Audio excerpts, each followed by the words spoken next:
बिहार सरकार का जो अनुमानित बजट है वो 3.5 लाख करोड़ रुपया है। सोचिए 3.5 लाख करोड़।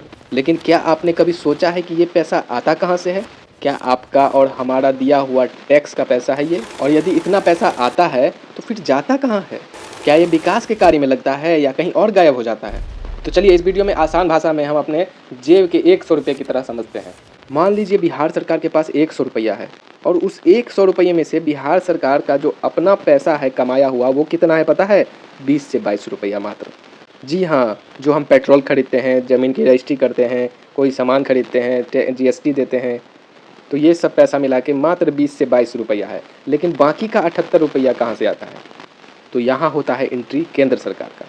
पूरे देश भर में जो टैक्स इकट्ठा होता है और उस टैक्स को जनसंख्या आबादी के हिसाब से सभी को दिया जाता है। तो बिहार सरकार को 40 से 45 रुपया दिया जाता है। इसके अलावा सड़क, राशन, इस सब के लिए अलग से फंड मिलता है।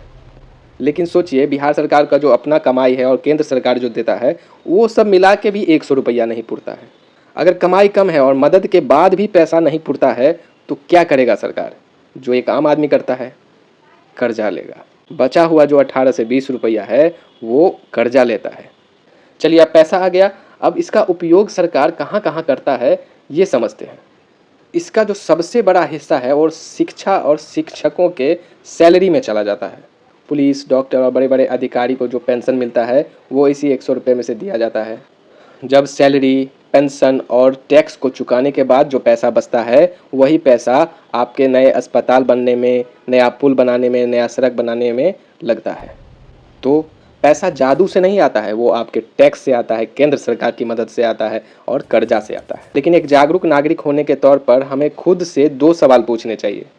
बिहार अपनी आय को क्यों नहीं बढ़ा पा रहा है कि हमें किसी दूसरे से मदद और कर्जा लेना पड़ रहा है? क्या इसका महत्वपूर्ण वजह है उद्योग ना होना? और दूसरा सवाल ये है कि जो पैसा बचता है सड़क नाले के लिए, क्या वो सारा पैसा सड़क नाले के कार्य में लग पा रहा है? अगर अगर बिहार सरकार हर एक साल इतना कर्ज लेती है तो अभी बिहार सरकार का प्रेजेंट में कितना कर्जा है और ये कर्जा सरकार कहाँ से लेती है? कमेंट में ज़रूर बताइएगा और चैनल को सब्सक्राइब कर दीजिएगा, वीडियो को लाइक कर दीजिएगा और वीडियो को शेयर भी कर दीजिएगा। धन्यवाद।